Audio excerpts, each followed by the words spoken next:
మొన్న శనివారం రాత్రి 8:30 మా గుడి బంద్ చేసినాం. గుడి బంద్ చేసి కొంచెం ముందుకు వెళ్ళాం. మేము అక్కడ ఉన్నాం ఖాళీ.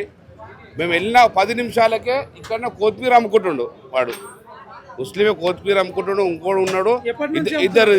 ఆడు వాళ్ళ మామ ఉంటాడు, మామ కంటిన్యూ అమ్ముతాడు. వాడు ఆ రోజు వచ్చిండని చెప్పాను. అంటే ఆల్రెడీ వచ్చిపోతున్నాడు అని అన్నాడు తెలుసు, కానీ ఎప్పుడు కంటిన్యూ ఎట్లుంటారని మాకు తెలియదు. ఆ రోజు వచ్చిండు, వాళ్ళ మామ ఉన్నాడు, వాడు ఉన్నాడు, ఇద్దరు వచ్చారు. ఒకరు గారు ఇద్దరు వచ్చారు.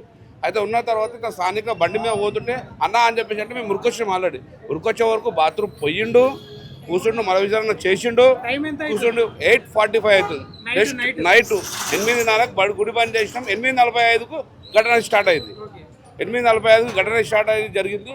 ఆడు వచ్చిండు, ఇక్కడి నుంచి వచ్చిండు, కూర్చుండు, ఇలా కూర్చున్నాడు. కూర్చున్న తర్వాత ధర్మం చూసి అసలు ఏం చేస్తున్నా అన్నప్పుడు మాకు క్యాప్ కనబడ్డది. కింద కూర్చున్న వరకు, పైన నుంచి కింద కూర్చున్న వరకు ఆయన టోపీ కనబడదు. ఎవరు అని చెప్పేసి మేము కూర్చున్నాము. వచ్చి చూసే వరకు అన్న మనము చేయడం జరిగింది. అది కానీ వాడు ఇప్పుడు చెయ్యాలనుకుంటే పెట్రోల్ పంప్లా ఉన్నది, అక్కడ ఉన్నది, ఇక్కడ ఉన్నది, బాత్రూమ్ కూడా ఉన్నది. చేయాలంటే ఏదైనా చేయగలుగుతాడు. ఉద్దేశపూర్వకంగా కావాలని పనిగట్టుకొని ఒకడు వీడియో తీస్తుండు, ఒకడు కూర్చున్నాడు.